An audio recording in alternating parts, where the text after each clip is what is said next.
Hello, my name is Rebecca Gibney, and I'm the Curriculum and Online Learning Specialist at Blast Intermediate Unit 17, and I'm here to talk to you today about BreakoutEDU. In the 21st century, it's time now to transform our classrooms, and one of those ways is with BreakoutEDU. BreakoutEDU basically resembles what adults usually enjoy as an escape room. So the concept is taking the escape room, bringing it to the classroom, and students, traditionally they would use the BreakoutEDU kits, but there are other platforms that you can also use for BreakoutEDU.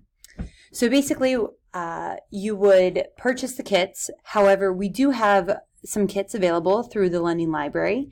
Find a game, and I have a link down here at the bottom that will take you to a BreakoutEDU sandbox, and the password is show your work, all lowercase, and you will get access to a bunch of games that are already created, or you can create your own games.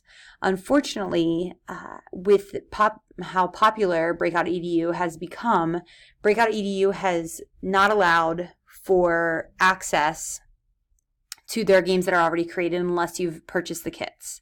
So unfortunately, we cannot sort of get you access for that. However, this link has tons of breakout activities that you can use. Then what you do next is you would set up the game, and then you'd engage your learners. So how do you break out with BreakoutEDU? The power behind BreakoutEDU is that it activates learning.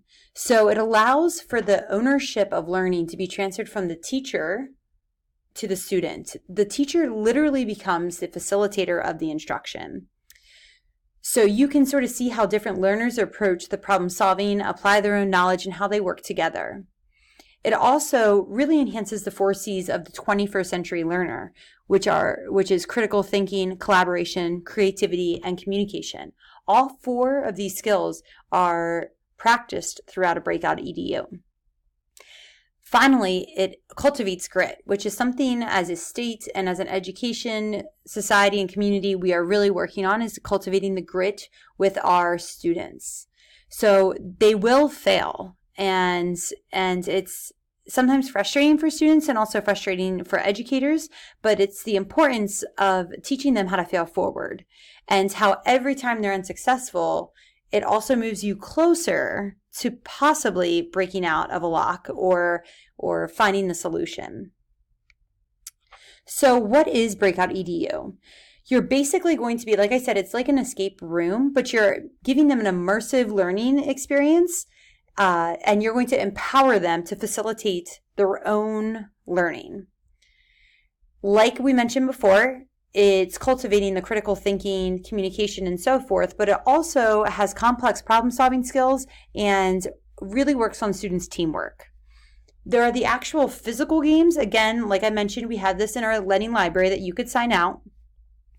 But there's also digital games online where you can create your own digital games. And then eventually, as your students become skilled and comfortable with Breakout, they can start creating their own digital games or their own physical games if you so choose.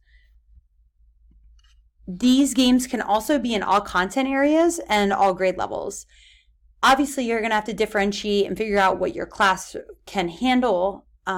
However, BreakoutEDU, it's used to sort of break out of content, or you can have them breaking into content. So you can use this before a lesson or after a lesson. You can use it before so that they can preview some of the content you're about to teach, or also as a review. I know some educators that have used it for review for an AP exam or finals. So there's a lot of opportunity for BreakoutEDU. If you get the actual kit, it will come with locks, a black flashlight, hint cards, all the different kinds of locks, and then obviously the kits. So when you get to the point of actually playing BreakoutEDU, you'll need to start to build the culture within your students and get them to understand what it means to work together, to communicate, to think critically. How do you fail forward? All of those things. But basically, you can use even this presentation to set it up in your classroom, but you're going to teach them that in order to break out, you're going to need to look around the room, or if you have them in small groups, you could have all the clues right there in their group, but they're going to look around for clues and artifacts that'll help provide information needed to figure out the different combinations to the locks or digital puzzles. They're going to have to collaborate and communicate with their group and share what they're thinking. They're going to have to think outside the box. The answers are not just going to be right there. They're going to have to test out what they think they know, try different combinations, and they might start to get frustrated at this point, but just keep encouraging them as the educator, as the teacher. Do not just give them the answers. You want to have them struggle a little bit to get the answer. Once they remove all the locks from the BreakoutEDU or the digital locks, that's what they want to do. They want to try to remove all of those locks before the time runs out for the complete game. So these games could last as long as you set it up for. So it could be 45 minutes, it could be an hour, it can be 15 minutes. It all depends on what's realistic for the actual game. So some tips that you want to talk to them about for success. They need to work together as a team. And the better that they communicate and collaborate, the more successful they're going to be. It doesn't not mean that they all need to work on the same clue. They can be in different teams and work on different clues, but they must communicate with one another. Because if they solve part of the puzzle and they don't tell the rest of the team, they could be working on a clue that they've already figured out. So they really need to communicate. Each team, this is up to the teacher's discretion. They can use hint cards or not. Hint cards are basically, if you give each group 2 hint cards, if they're really stuck on something, they might be able, if you choose, they can come over and say, we'd like to use a hint card. In that case, you can give them a hint on a clue that they're working on. Usually what they do is they penalize them. So for example, if I use a hint card, maybe I'm going to add a minute to the team time. So how you decide to use hint cards is up to you.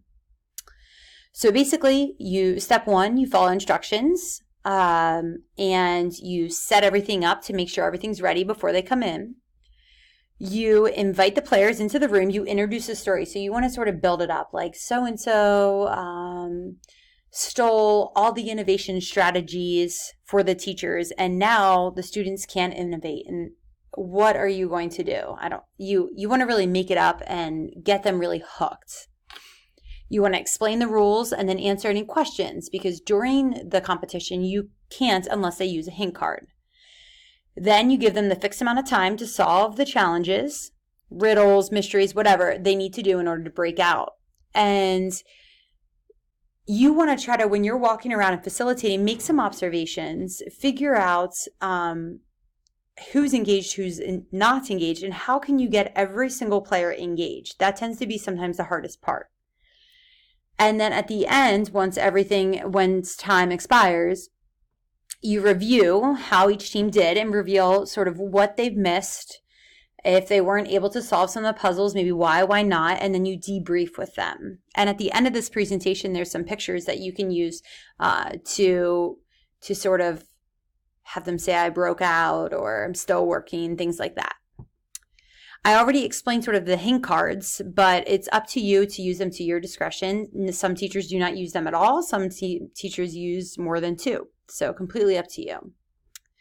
Here's where you sort of introduce the game and sort of set the stage, and then set the timer.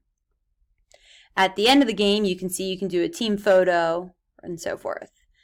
Win or lose, you want to still create that community and the feeling of success. So before you debrief, choose from some of the fun signs that I have at the end here, and you can take some photos. Within each actual kit, there are debriefing. So if you would sign out a kit from the lending library, you would get some debriefing cards that you can ask. If a group finishes early, they can start discussing some of these debriefing cards as well. But the important part is that your students and yourself you are both reflecting individually and together what worked, what did not work, and how could it be better in the future. So again, it's time to transform your classroom, and a great way to do it with our lending library is BreakoutEDU, or you could look up some of the digital breakouts and use them in your classroom whenever you feel necessary. If you have any questions, please feel free to contact me at rgibney@iu17.org.